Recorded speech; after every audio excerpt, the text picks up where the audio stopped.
చూడండి, తిమోతికి రాసినటువంటి పత్రిక రెండవ అధ్యాయము. తిమోతికి రాసినటువంటి రెండవ పత్రిక 2వ అధ్యాయము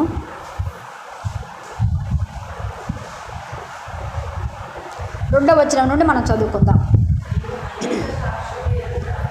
2వ అధ్యాయము మొదటి నుండి చదువుకుందామమ్మా. మొదటి నుండి. నా కుమారుడా, క్రీస్తు యేసునందున్న కృపచేత బలవంతుడవు కమ్ము. నీవు అనేక సాక్షుల ఎదుట నా వలన వినిన సంగతులను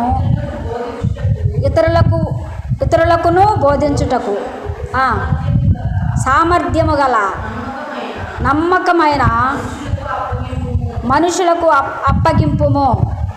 క్రీస్తు యేసు యొక్క మంచి సైనికుని వలె నాతో కూడా శ్రమను అనుభవింపుము.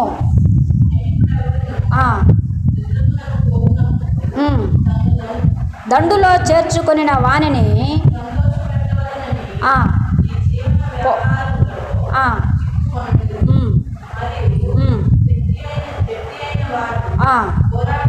పోరాడునప్పుడు నియమ ప్రకారము పోరాడకుంటే వానికి కిరీటము దొరకదు. హల్లెలూయా. ఇక్కడ ఎవరితో ఈ మాటలు చెబుతున్నారు చెప్పండి ఒకసారి. వాక్యం వింటుంటారు కదా, ప్రతి వారం వింటుంటారు కదా, ప్రతిరోజు వింటుంటారు కదా. ఎవరితో ఎవరు చెబుతున్న మాటలు ఇవి అమ్మా? పౌలు తిమోతి, తన ఆత్మీయ కుమారుడైన తిమోతికి చెబుతున్నటువంటి మాటలు, చక్కటి మాటలు. చక్కగా చెప్పింది నీరు. లోకంలో మాటలు ఎన్ని మాట్లాడమన్నా మాట్లాడతాం మనం కదా. లోకం విషయాలు ఎన్ని మాట్లాడినా అవతల వాళ్ళని మాట్లాడకుండా నోరు మూపించగలిగిన మాటలను మాట్లాడగలం, కానీ వాక్యంలోకి వచ్చేసరికి మాత్రము రావు మనకి కదా. ఎందుకు రావు అంటే ఇవి ఎక్కువ హృదయంలో ఉండవు, ఎక్కువగా హృదయంలో ఉండవు. ఎందుకు ఉండవయ్యా అంటే త్రోవ ప్రక్కన పడినటువంటి విత్తనాలు లాగా ఏమైపోతాయి, ఏమెత్తుకెళ్ళిపోతాయి, పక్షులు ఎత్తుకొని వెళ్ళిపోతాయి. కాబట్టి అవి లోతులోనికి వెళ్ళవు, పారవు, మొలకెత్తవు కదా. ఇదే ఉండదు కాబట్టి ఈ మాటలు అంత తొందరగా చెప్పలేవు. ఎప్పుడయ్యా దేవుని మాటలు లోపల బైబిల్ గ్రంథంలో ఉన్న మాటలు ఎక్కడ ఏ మాటలు ఉన్నాయి, ఎవరితో ఎవరు ఏ మాట చెప్పారు, ఏమని చెప్పారు, ఎలా చెప్పారు, ఎందుకు చెప్పారు, సందర్భం ఏమిటి అని తెలియాలంటే ఈ పరిశుద్ధ గ్రంథాన్ని చదవాలి. చదువురాని వాళ్ళు ఏం చేయాలి? వినాలి. వినుట వలన విశ్వాసము కలుగును అన్నాడు. అందుకే వినడము ద్వారా ఎక్కువ జ్ఞాపశక్తి ఉంటుంది వినటం వలన. అందుకే స్కూల్లో కానీ కాలేజీలలో కానీ మాస్టర్ చెప్పేటువంటి పాఠాలను చెప్పేటప్పుడు కానీ జాగ్రత్తగా స్టూడెంట్ వినగలిగితే అవేమవుతాయి తెలుసా? మనసులో నాటుకుపోతాయి, అలా ఉండిపోతాయి. వినగలిగితే చెప్పేటప్పుడు జాగ్రత్తగా వినాలి. వాటిని విన్నప్పుడు ఏమవుతుందంటే అవి మనసులో అలాగా రీలేసినట్లుగా కనబడుతూ ఉంటాయి టీచర్ చెప్పే మాటలు వింటూ ఉన్నప్పుడు. అయితే ఈ లేఖనాలు కూడా మనకు తెలియాలి అంటే బైబిల్ను క్షుణ్ణంగా చదివి ఉండాలి, తెలుసుకొని ఉండాలి. దేవుని వాక్యం చెబుతున్నప్పుడు ఎవరితో ఏ మాటలు ఎవరు చెప్పారు, ఎందుకు చెప్పారు, ఏ సందర్భంలో చెప్పారు, ఏమని చెప్పారు అని మనకు తెలియాలి అంటే ఇది కూడా అంత జాగ్రత్తగా చదివైనా ఉండాలి, వినైనా ఉండాలి. చాలామంది దీన్ని అంత విలువగా తీసుకోరు కదా.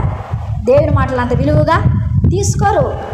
మన బుక్స్ అంత విలువగా తీసుకుంటాం కదా. ఎందుకంటే చదువు, అమ్మో భవిష్యత్తు, చదవకపోతే ఎలాగా, ఎగ్జామ్ రాయలేము కదా, ఫెయిల్ అయిపోతామేమో అన్న విధంగా ఆ బుక్స్ మీద చూపించినంత ఇంట్రెస్ట్ బైబిల్ గ్రంథం మీద ఇంట్రెస్ట్ చూపించలేము.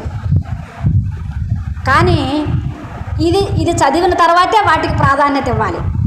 ఎవరమైనా సరే మొదటగా ఈ లేఖనములను ముందు చదివిన తర్వాతే మనం చదివేటువంటి బుక్స్కు ప్రాధాన్యత ఇవ్వాలి. కానీ దీన్ని విడిచిపెట్టి దాన్ని పట్టుకోకూడదు. అదే మనకు సర్వస్వం కాదు, ఇది మనకు సర్వస్వం. అందుకే అంటున్నాడు, నా కుమారుడా క్రీస్తు యేసునందున్న కృపచేత బలవంతుడవు కమ్ము. ఏం కావాలా? మొదట ఏం కావాలా? బలవంతుడవు కమ్ము అంటున్నాడు. దేనిలో బలవంతుడు? బాగా తిని బలమనా కదా, బాగా తిని బలవండి అంటారు కదా. బలవడం అంటే ఏంటి? ఒళ్ళు పెంచుకోవడం కాదు, బలవంతుడవు కమ్ము అంటూ అన్నాడు. క్రీస్తు యేసు నందున్న కృపచేత బలవంతుడవుగా. తిని బలం పొందుకోవడం కాదు. ఆహారం తినడం వల్ల చాలామంది తినేసి పుష్టిగా బలాన్ని పెంచుకొని, కండలు పెంచుకొని కదా, యోగాలు చేసి ఏమండి రిమ్ములకెళ్ళి కదా, అన్నీ బలాన్ని తెచ్చుకుంటారు, బలం పొందుకుంటారు. అది దేనికంటే మనం పాడుకుంటాం కదా, ఎంత పెంచిన కండలు ఏమవుతాయంట? మంటి పాలవును రా అనే పాట పాడుకుంటాం కదా. ఏ పాట అది? క్రైస్తవుండా కదలి రావయ్యా, క్రైస్తవుండా కదలి రావయ్యా, నాకు ఈ సిలువ శక్తిని చాటవేమయ్యా, క్రైస్తవుండా కదలి రావయ్యా, ఈ సిలువ శక్తిని సాటుటకును రాటవేమయ్యా. 319వ నెంబర్ పాట అనుకుంటా పాట. అందులో ఉంటుంది, కండలు ఎంత పెంచినా ఈ మంటి కండలు మంటికేనన్నా అనే మాట ఉంటుంది అక్కడ. ఎంత పెంచినా వదిలేనన్నా, మంటికేనన్నా అనే మాట ఉంటుంది. కానీ ఇక్కడ చెప్పేటువంటి బలమే, దేని గురించి బలం ఇక్కడ చెప్తున్నాడు అంటే, లోకానుసారంగా శారీరకమైనటువంటి బలాన్ని గురించి ఇక్కడ పౌలు చెప్పట్లేదు. లోకానుసారమైనటువంటి ఈ బలము గురించి, ఈ కండల గురించి పౌలు చెప్పటం లేదు. కానీ క్రీస్తు యేసునందున్న కృపచేత బలవంతుడుగా అంటూ ఉన్నాడు అక్కడ. కృపచేత, కృప లేకుండా నువ్వు బలవంతుడివి కాలేవు. దేవుని కృప లేకపోతే బలవంతులము కాలేము. దేవుని కృప అంటే ఏమిటి అసలు అంటే, దేవుడు మనకు ఎల్లవేళలా తోడుగా ఉండి మనకు ఆలోచన ఇచ్చి మనల్ని ముందుకు నడిపించడమే దేవుని కృప. హల్లెలూయా, హల్లెలూయా. దేనికైతే మనం అర్హులము కామో ఆ అర్హతనిచ్చి ఆ కృపలో మనల్ని నడిపించేదే దేవుని కృప. హల్లెలూయా. అదే అంటూ ఉన్నాడు, కృపచేత బలవంతుడవు కమ్ము, నీవు అనేక సాక్షుల ఎదుట నా వలన వినిన సంగతులను ఇతరులకు బోధించుటకు సామర్థ్యము గల నమ్మకమైన మనుషులకు అప్పగింపుము. హల్లెలూయా. మొదట ఏమన్నాడంటే కృపచేత బలవంతుడుగా అంటూ ఉన్నాడు. రెండవది ఏమంటున్నాడంటే, వినిన సంగతులను ఇతరులకు బోధించడానికి నువ్వేమవ్వాలి అంటే సామర్థ్యము కలిగిన మనుషుడిగా తయారవ్వాలి. హల్లెలూయా, హల్లెలూయా. సామర్థ్యము కలిగినటువంటి వాడు, బలము పొందుకున్న మనుషుడు ఏమి చేయాలంటే సామర్థ్యాన్ని పొందుకోవాలి. ఏమిటి సామర్థ్యము అంటే? సామర్థ్యం అంటే అర్థం ఏమిటంటే అన్నిటినీ చేయగలిగినటువంటి శక్తిని కలిగి ఉండడమే సామర్థ్యము. ఒకటి చేసి ఒకటి వదిలిపెట్టేది సామర్థ్యము కాదు. కొంత చేసి కొంత వదిలిపెట్టేది సామర్థ్యము కాదు. ఇప్పుడు పిల్లలు చదువుతున్నారు అనుకోండి, చదువుతున్నాం కదా అని ఇంకా ఆ చదువు మీదే ఉండడమే కాదు, ఆ చదువు మీద దృష్టి పెట్టడం కాదు, దానితో పాటు చదువుతో పాటు ఆటపాటలు ఉండాలి. అవునా? ఆటపాటలతో పాటు దేవుని భక్తి ఉండాలి, దేవుని భయము ఉండాలి, దేవుని మాటలు ఉండాలి, దేవుని పాటలు ఉండాలి. ఈ లోక సంబంధమైనటువంటి విద్యతో పాటు దేవుని విద్యను కూడా నేర్చుకొని కలిగి ఉండడమే సామర్థ్యము. హల్లెలూయా. దానినే సామర్థ్యం అంటారు. వాడికి అన్నీ అంత సామర్థ్యం ఉందిలేరా అంటారు కదా, వాడికి ఆ పని చేయగలిగినటువంటి సామర్థ్యము ఉంది అంటారు. అంటే ఏమిటంటే అటు ఇటు అన్ని పనులను చేయగలిగిన వాడిని ఏమంటారంటే సామర్థ్యము కలిగిన వాడు అంటారు. అయితే ఈయన అంటున్నాడు, నువ్వు బలము పొందుకోవడమే కాదు, బలముతో పాటు నీకేమి కావాలి అంటే సాక్ష్యం ఉండాలి. అనేకుల ఎదుట నువ్వేం చెప్పాలంటే సాక్షిగా ఉండాలి. సాక్ష్యముతో పాటు సామర్థ్యము కలిగి ఉండాలి. హల్లెలూయా, హల్లెలూయా. సామర్థ్యము కలిగి నమ్మకమైన మనుషులకు అప్పగింపుము అంటూ క్రీస్తు యేసు యొక్క మంచి సైనికుని వలె. హల్లెలూయా. ఎలాగా? క్రీస్తు యేసుని యొక్క మంచి సైనికుడు. సైనికుడు అంటే లోకంలో చాలామంది ఉన్నారు, సైనికులు ఉన్నారు కదా. ఏ సైనికులు ఉన్నారు చెప్పండి? ఎంతమంది సైనికులు ఉన్నారు చెప్పండి? కొన్ని పేర్లు చెప్పండి. సైనికులలో రకాలు ఉన్నారు కదా, ఉన్నారా లేదా? ఆర్మీ ఉంది, పోలీస్ ఉంది, ఇంకా నేవీ ఉంది, ఇంకా కొన్ని ఉన్నాయి పోలీసు అంటే సైనికులు కొంతమంది ఉన్నారు. ఈ సైనికులు ఎలాగంటే మంచి సైనికుడి వలె ఉండమంటూ ఉన్నాడు అక్కడ. మంచి క్రీస్తు యేసునందు మంచి సైనికుడి వలె ఉండాలి. మరి సైనికుడికి ఉండవలసిన లక్షణాలు ఏమిటి?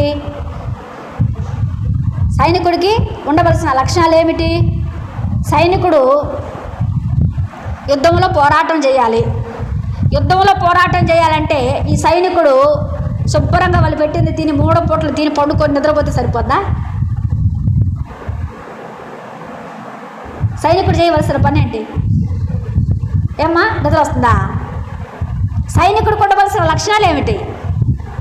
మొదట బలాన్ని పొందుకోమన్నాడు. రెండవది మంచి సాక్ష్యాన్ని కలిగి ఉండమన్నాడు. మూడవది సామర్థ్యము కలిగి ఉండమన్నాడు. నాలుగవది ఏమంటున్నాడు? మంచి సైనికుని వలె ఉండాలంట. క్రీస్తు యేసునందు మంచి సైనికుని వలె. సైనికుడికి ఉండవలసిన లక్షణాలు ఏమిటాయంటే మొదటగా త్యాగం అవసరం.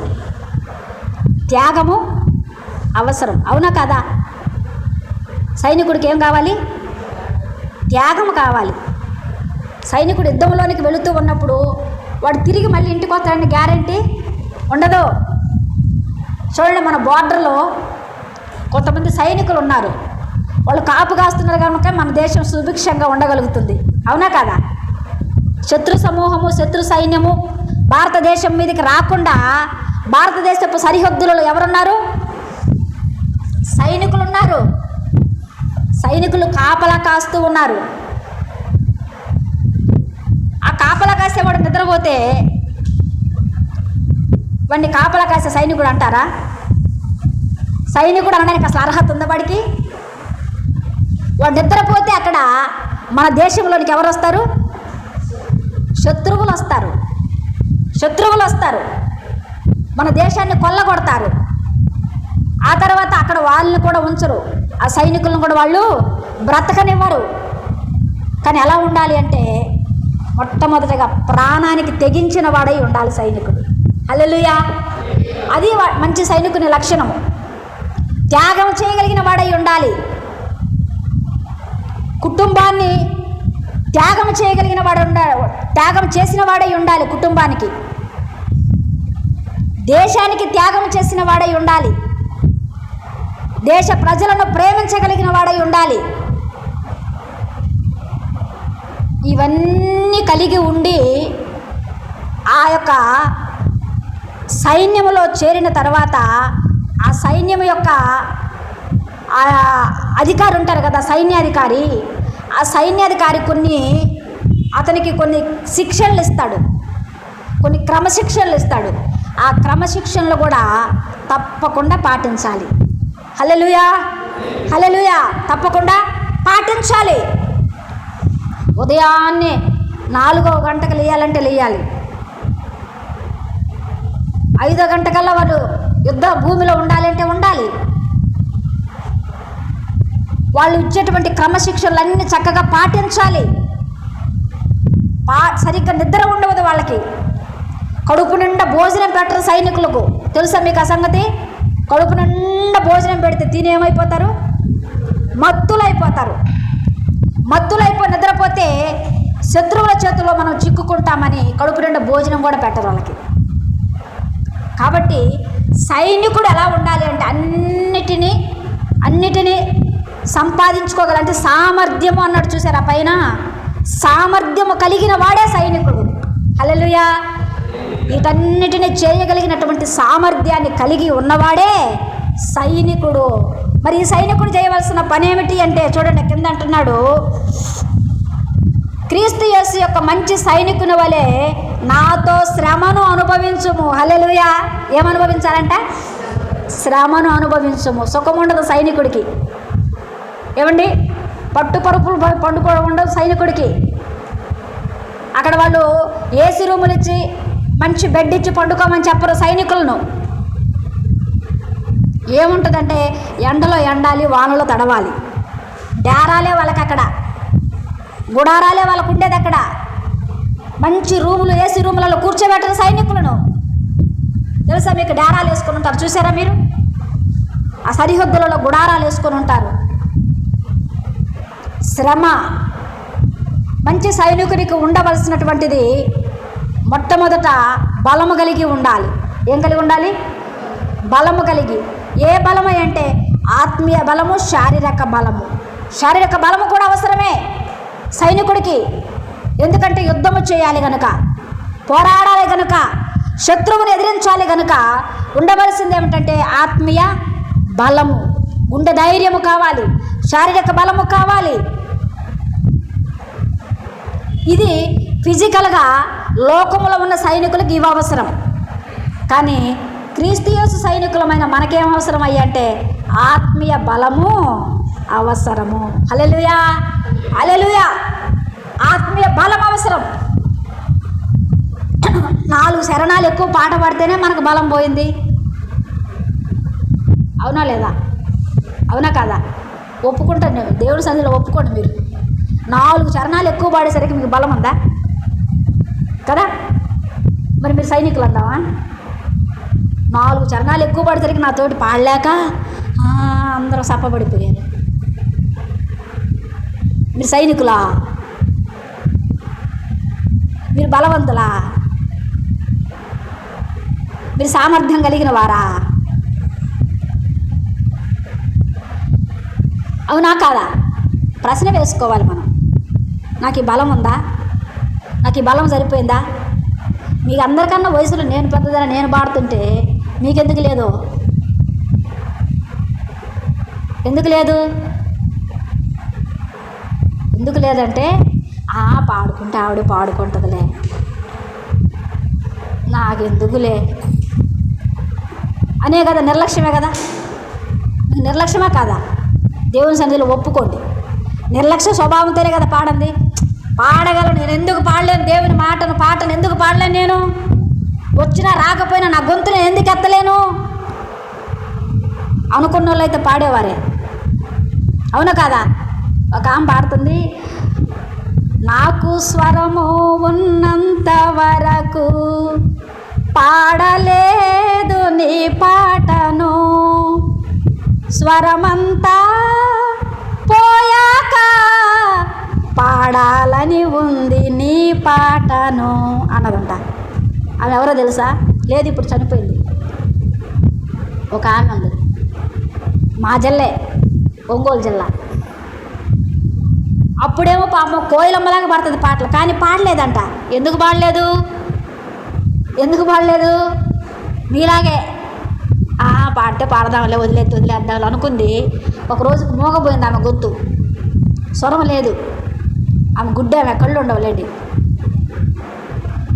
చూడాలని ఉంది నీ మోమును, కానీ చూడలేకపోతున్నాను అని పాడుకుంది. కళ్ళు పోయాయి, స్వరం పోయింది, అంతా పోయాక ఆ పాటలు పాడుకుంటుంది ఆమె. స్వరం అంతా పోయాక పాడాలని ఉంది నీ పాటను అంట. నిజమే, మనకు అన్నీ ఉన్నప్పుడు చెయ్యము, అన్నీ ఉన్నప్పుడు చెయ్యము. అన్నీ పోయాక అప్పుడు అనిపిస్తుంది అనమాట, అబ్బా చేస్తే బాగున్నాయి, అబ్బా చేస్తే బాగున్నాయి, అబ్బా చేస్తే బాగున్నాయి. ఉన్నప్పుడు ఏమైంది? దేవుని కోసం ఆ మాత్రం ఉపయోగించలేమా? బలాన్ని ఉపయోగించలేమా? సామర్థ్యాన్ని ఉపయోగించలేమా? ఏమండి, మన సాక్ష్యమును కాపాడుకోలేమా? నమ్మకమైన వారిగా ఉండలేమా? క్రీస్తు యేసు యొక్క మంచి సైనికుని వలె ఉండలేమా? సైనికుని యొక్క లక్షణాలు కలిగి ఉండలేమా? జట్టి అయిన వాడు నియమముగా పోరాడకుంటే, 3వ వచనంలో చూడమ్మా, 3వ వచనం ఏమంటుంది? క్రీస్తు యేసు యొక్క మంచి సైనికుని వలె నాతో కూడా శ్రమను అనుభవించుము. సైనికుడు ఎవడును యుద్ధమునకు పోవునప్పుడు తన్ను దండులో చేర్చుకొనిన వానిని వ్యాపార విషయములలో చిక్కుకొనడు. 5వ వచనంలో అంటున్నాడు, మరియు జట్టి అయిన వాడు పోరాడునప్పుడు నియమము ప్రకారము పోరాడకుంటే వానికి కిరీటము దొరకదు. జట్టి అయిన వాడు పోరాడునప్పుడు నియమ ప్రకారముగా పోరాడకుంటే, జట్టి అంటే ఎవరంటే సైన్యములో చేరిన వాడినే జట్టి అంటారు. సైన్యములో చేరిన వాడినే సైనికుడినే జట్టి అంటారు. జట్టి అయిన వాడు చేయవలసింది ఏమిటంటే పోరాడునప్పుడు, వాడు పోరాటం చేసేటప్పుడు నియమ ప్రకారముగా పోరాడకపోతే అంట. ఇందాక చెప్పాను కదా, ఏముంటాయి అక్కడ? నియమ నిబంధనలు ఉంటాయి. నియమము ప్రకారము పోరాడకుంటే వానికి జీవ కిరీటము దొరకదు. హల్లెలూయా. మనకేమో జీవ కిరీటం దొరకదు నియమ ప్రకారం పోరాడకపోతే. ఇది ఆత్మీయ పోరాటం. లోకంలో ఉన్నటువంటి శారీరకమైనటువంటి సైనికులు వారికి కూడా నియమ ప్రకారం పోరాడకపోతే వారికి ఏమి ఉండదు అంటే వారికి ఉండే బహుమతులు వారికి ఉండవు. లోకానుసారముగా వారికి కూడా కొన్ని బహుమతులు ఉంటాయి. వారి సామర్థ్యము కొలది, వారి బలము కొలది, వారి శక్తి కొలది, వారి నియమముగా పోరాడినటువంటి సైనికులకు కొన్ని బహుమతులు ఉంటాయి. రాష్ట్ర ప్రభుత్వం ఇస్తుంది. అది రాష్ట్రపతి చేతుల మీదుగా వారికి బహుమానాలు అందుతాయి. అవునా? చూసారా? ఎప్పుడైనా మీరు చూసారా? స్వతంత్ర దినోత్సవం రోజు చూడలేదా మీరు? స్వతంత్ర దినోత్సవం రోజు ఢిల్లీలో జరిగేటువంటి ఆ కార్యక్రమంలో చూడండి, నియమ ప్రకారముగా పోరాడినటువంటి సైనికునికి రాష్ట్రపతి చేతుల మీదుగా బహుమతులు అందిస్తారు. వారికి ఎంతో కొంత నగదిస్తారు. మరి లోకానుసారమైన వారికే అంత నియమము నిష్ట ఉన్నప్పుడు మరి దేవుని సైన్యములో చేరినటువంటి మనము ఏమండి, దేవుని నియమ ప్రకారముగా పోరాడకపోతే జీవ కిరీటం మనకు ఉంటుందా? జీవ కిరీటం అంటే ఏదో అంత ఆషామాషిగా దొరికే జీవ కిరీటం కాదు.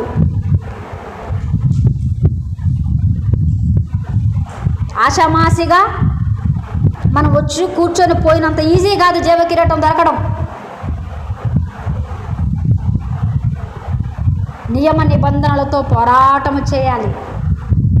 క్రీస్తు యేసు నందున్న కృపను పొందుకోవాలి, బలాన్ని పొందుకోవాలి, దేవుడిచ్చే సామర్థ్యాన్ని ఏమండి ఆ సామర్థ్యాన్ని సంపాదించుకోవాలి.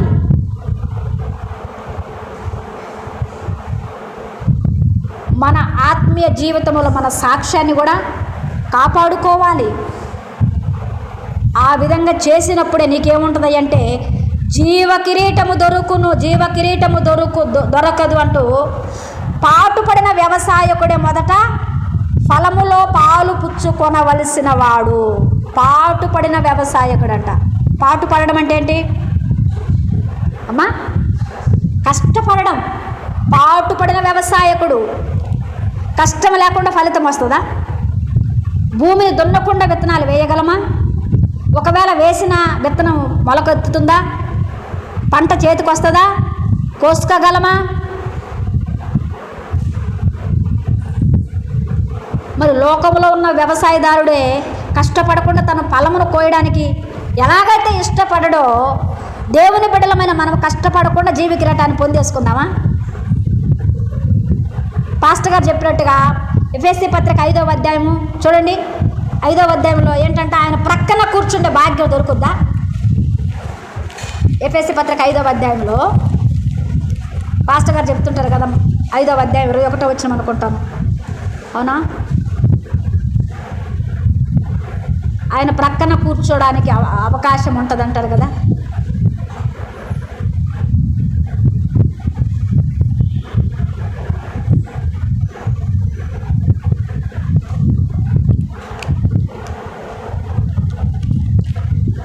దొరికిందా నాన్న? 2వ అధ్యాయమా లేకపోతే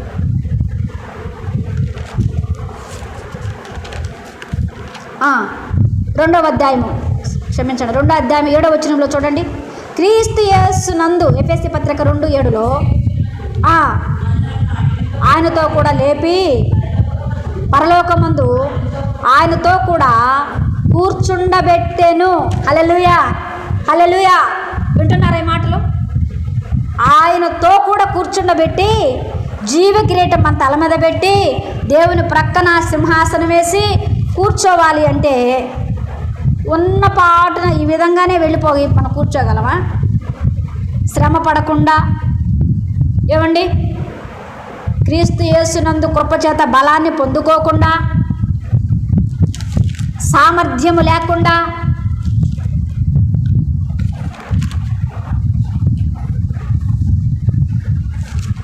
మరొక మాట అక్కడ కనబడుతున్న మరొక మాట ఏమిటంటే, మన సాక్ష్యమును కాపాడుకోలేకుండా, నమ్మకమైనటువంటి మనుషులుగా మనం ఉండకుండా,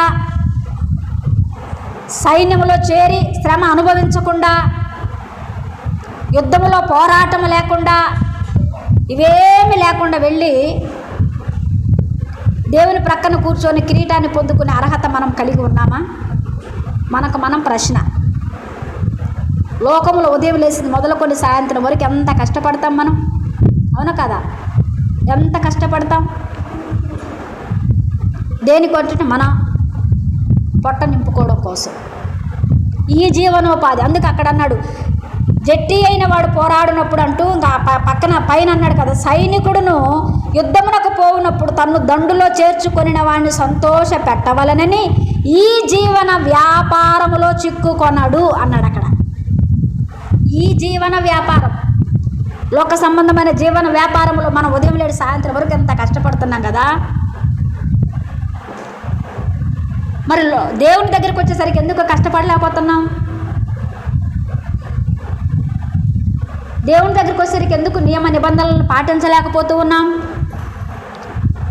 దేవుని దగ్గరికి వచ్చేసరికి దేవుని బలాన్ని ఎందుకు పొందుకోలేకపోతూ ఉన్నాం?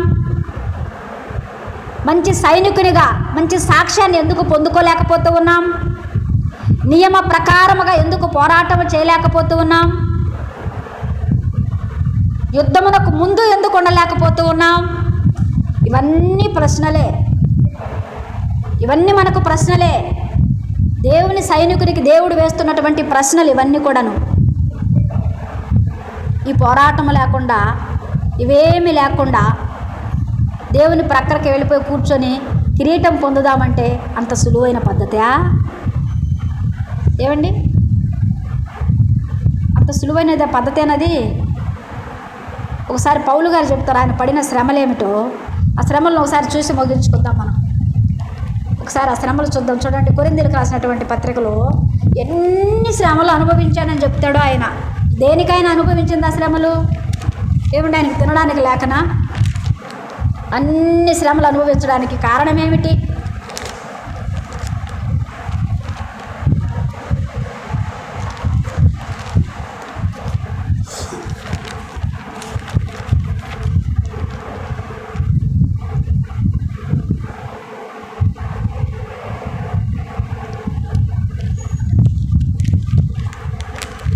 రెండవ కొరింథీయులకు రాసినటువంటి పత్రిక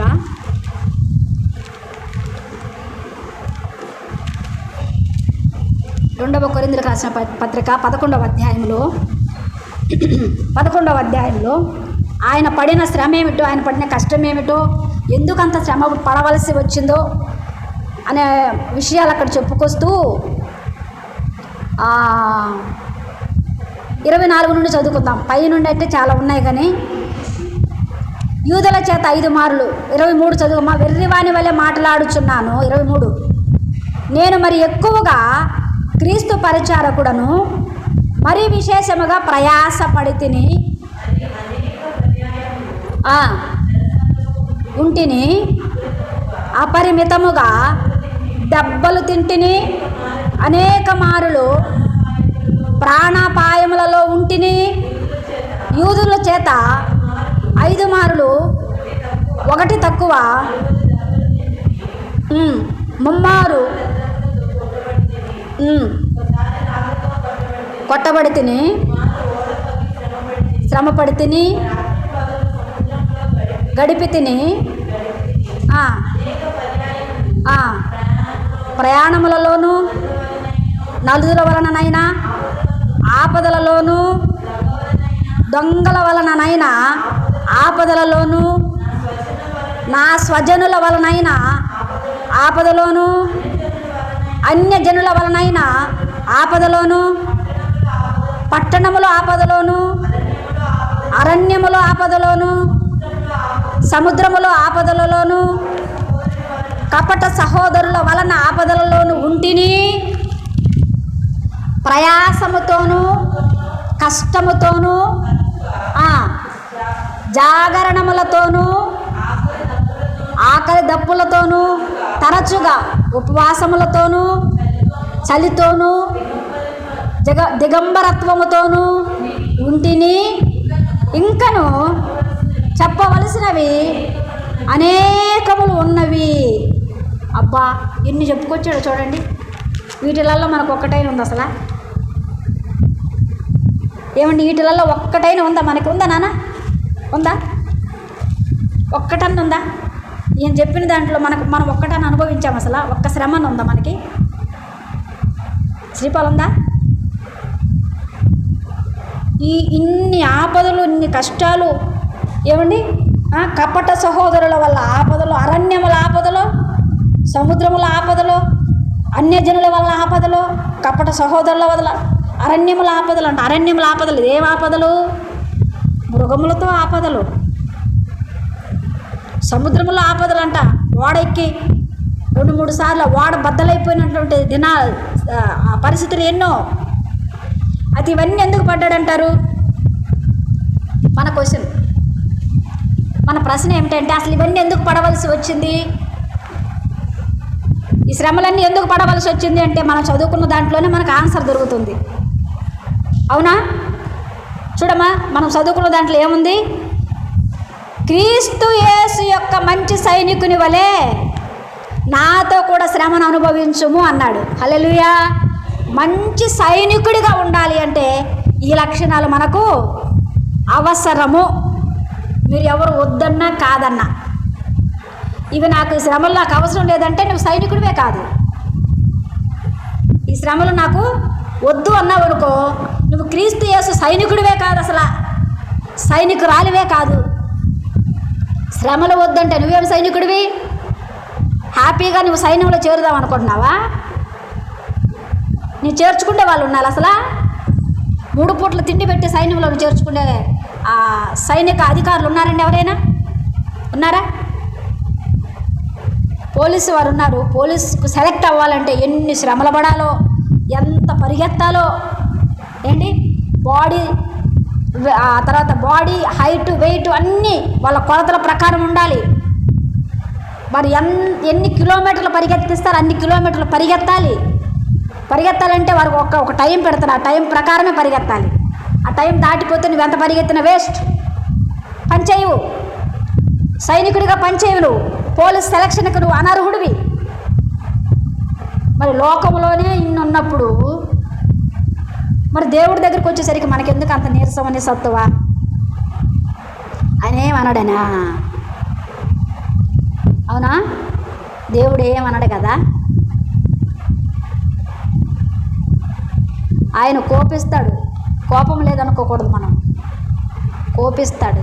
ఆయన కోపిస్తే మనం తట్టుకోలేము. దేవుడు కోపగిస్తే మనం తట్టుకోలేము. యెషయా గ్రంథంలో మాట చూపిస్తాను చూడండి. ఆ మాట ఎలా ఉంటుందో. యెషయా గ్రంథము. కోపం లేదనుకోకూడదు దేవునికి. సైన్యంలో ఉన్నంత మాత్రాన తప్పించబడతామంటే తప్పించబడం. నియమముగా పోరాటం చేయకపోతే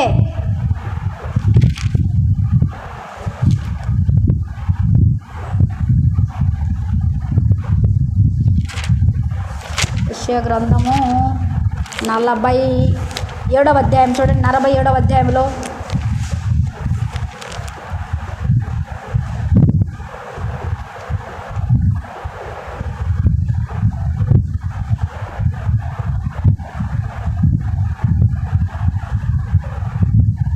పదే వచ్చిన చదవండి. 48 చదువుతున్నావు నాన్న. 48:10 చూడండి ఒక మాట. 48:10.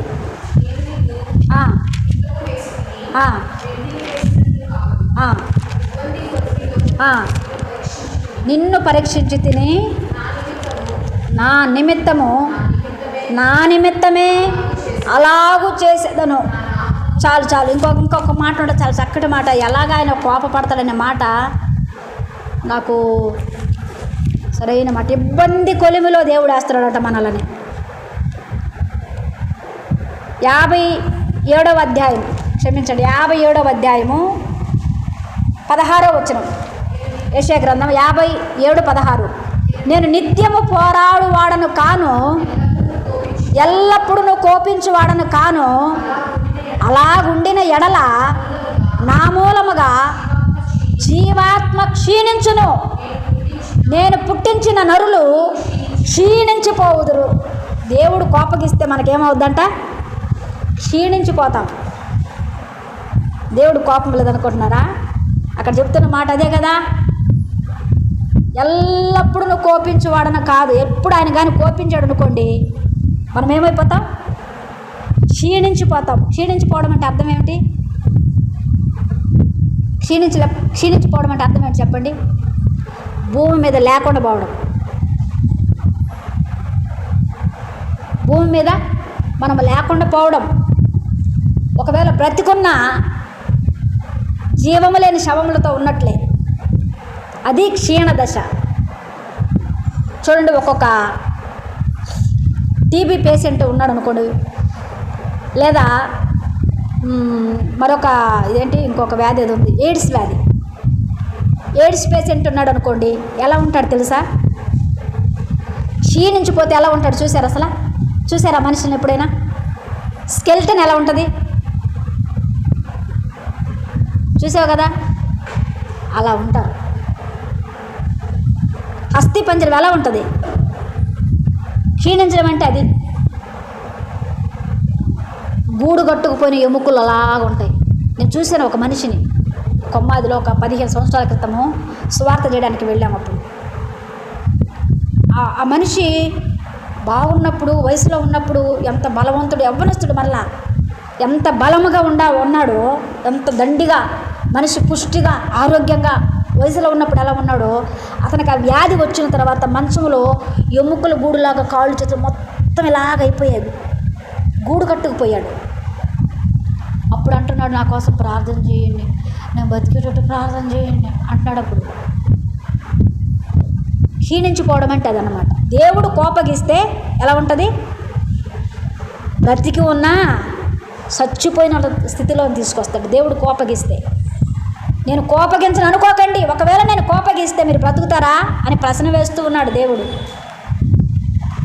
నేనే కానీ కోపగిస్తే మీరు బ్రతుకుతారా? ఉంటారా మీరు? అలాగుండిన ఎడల నా మూలముగా జీవాత్మ క్షీణించిపోవును. నేను కానీ నిత్యము మీరు చేసే పనులకు కానీ కోపగించుకుంటే మీరు బ్రతకరు భూమి మీద. ఆ స్థితి రాకుండా ఉండాలి అంటే దేవుడు అంటూ ఉన్నాడు, నా కుమారుడా క్రీస్తు యేసునందున్న కృప చేత బలవంతుడవుగా ఆత్మలో బలం పొందుకో. రోజుకి మనం బలాన్ని పొందుకోవాలి, కానీ రోజుకి మనం బలంలో తగ్గిపోకూడదు. బలవంతుడవుక అనేక సాక్షుల ఎదుట నా వలన వినిన సంగతులను ఇతరులకు బోధించు, సాక్షిగా ఉండు, సామర్థ్యము గల నమ్మకమైన మనుషుడుగా ఉండు. నువ్వు ఉంటూ అనేకులు నువ్వు అలా ఉండేటట్లు చెయ్యి. క్రీస్తు యేసు యొక్క మంచి సైనికుని వల్ల నాతో కూడా పోరాటం చెయ్యి. నువ్వు మంచి సైనికుడుగా ఉండాలి అంటే ఏం చేయాలి? పోరాటం చెయ్యి. నేను పడ్డాను చూడు, శ్రమలు ఎలా పడ్డానో అవన్నీ అక్కడ చూపించాడు. ఆ శ్రమలన్నీ కూడా కొరింథీ పత్రికలో మనం ఇప్పుడు చదువుకున్నటువంటి ఈ శ్రమలన్నీ చూపించాడు. నువ్వు మంచి సైనికుడిగా ఉండాలి అంటే, జట్టి అయిన వాడు నియమముగా పోరాటం చేయాలి అంటే ఈ లక్షణాలు కలిగి ఉండాలి. ఏ లక్షణాలు అంటే హ్యాపీగా పండుకొని నిద్రపోయే లక్షణాలు కాదు. ఏమండి? పుష్టిగా కడుపు నిండా తిని కంటి నిండా నిద్రపోయే లక్షణము కాదు. ఆత్మలో బలవంతుడుగా ఉండు, సామర్థ్యము కలిగిన వాడిగా ఉండు, సాక్ష్యమును కాపాడుకోనగలిగిన వాడివిగా ఉండు. అసలే దినములు చెడ్డవి, రోజులు బాగలేవు. ఏమండి? బళ్ళు అయిపోతున్నాయి, బళ్ళు వాళ్ళు అయిపోతూ ఉన్నాయి. అలాంటి దినాల్లో ఉన్నాం మనం. మన ఊహలకు తారుమారు అయిపోయే రోజులు రాబోతూ ఉన్నాయి. మనం ఒకటి అనుకుంటే ఇంకొకటి జరుగుతుంది. అన్నీ మనం అనుకున్నట్టు జరగవు. తెల్లవారేసరికి ఏం జరుగుతుందో కూడా మనకు తెలియదు. అన్నీ బాగున్నాయి కదా, బాగా జరిగిపోతున్నాయి కదా, ఇంక నాకేం కొద్దు అనుకుంటాం బాగానే. ఒక్క రాత్రిలోనే మారిపోతాయి పరిస్థితులన్నీ కూడాను. అందుకే ఎలా ఉండమన్నాడంటే మెలకువ కలిగి ఉండండి అన్నాడు. ఎలాగంట? మెలకువ కలిగి ఉండుడి. మెలకువ, ఎందులో మెలకువ అంటే అలా మేలుకొని నిద్రపోకుండా ఉండమని కాదు, ఆత్మలో మెలకువ. మెలకువ కలిగి లేకపోతే శత్రువు వస్తాడు, బాణం వేస్తాడు, యుద్ధం చేస్తాడు, ప్రాణం పోతుంది. శత్రువుని జయించాలి అంటే ఇవన్నీ లక్షణాలన్నీ మనం కలిగి ఉండి మెలకువతో ఉంటేనే మనలను మనము కాపాడుకోగలము, మన దేశాన్ని మనం కాపాడగలము, మన కుటుంబాలను మనం కాపాడుకోగలము, మన సంఘాన్నైనా సమాజాన్నైనా కాపాడగలము. ఈ లక్షణాలు క్రీస్తు యేసు యొక్క సైనికులకు ఉండవలసిన లక్షణాలు ఇవి. క్రీస్తు యేసు యొక్క సైనికులకు మనం ఎవరమే? మనమెవరం సైనికులం, మనమెవరం పరిచారకులం, మనమెవరం సైనికులం, మనమెవరం పరిచారకులం. ఆ పాట ఉంది కదా, అందులో ఉంది, తర్వాత పాడదాం. మనం ఎవరమే అంటే సైనికులం. ఏ సైనికులం? క్రీస్తు యేసు సైనికులం. హల్లెలూయా. మరి సైనికుడికి ఏమో లక్షణాలు కావాలి? ఏమండి? సైనికుడికి ఉండవలసిన లక్ష్యాలు ఏమిటి? బలము కావాలి, సామర్థ్యము కావాలి, నమ్మకత్వము కావాలి, సాక్ష్యము కావాలి, పోరాడగలిగే శక్తి కావాలి, నియమముగా పోరాటం చేయాలి. మళ్ళీ అటు ఇటు పోరాటం కాదు. ఏమండి? గురి చూసి కొట్టగలిగేటట్టు నియమం అంటే అది. గురి చూసి పోరాటం చేయాలి. నియమము తప్పి పోరాటం చేస్తే మనం ఎవరి చేతిలో పడతామంటే శత్రు చేతిలో పడిపోతాం. నియమము తప్పకుండా పోరాటం చేయాలి. మరి ఈ నియమ నిబంధనలు ఏమిటాయంటే దేవుని ఆజ్ఞలే మన నియమ నిబంధనలు. హల్లెలూయా. ఈ విధంగా కానీ పోరాటం చేసిన వాళ్ళమైతే మంచి సైనికుని లక్షణములో మనం చేరిన వారం అవుతాం. హల్లెలూయా, హల్లెలూయా. దేవుడి మాటలు మన వినికిల్లో దీవించి ఆశీర్వదించును గాక. ప్రార్థన చేసుకుందాం. ఒక్కొక్కరుగా చిన్న చిన్న ప్రార్థనలు చేయండి. మనం ముగించుకుందాం. మన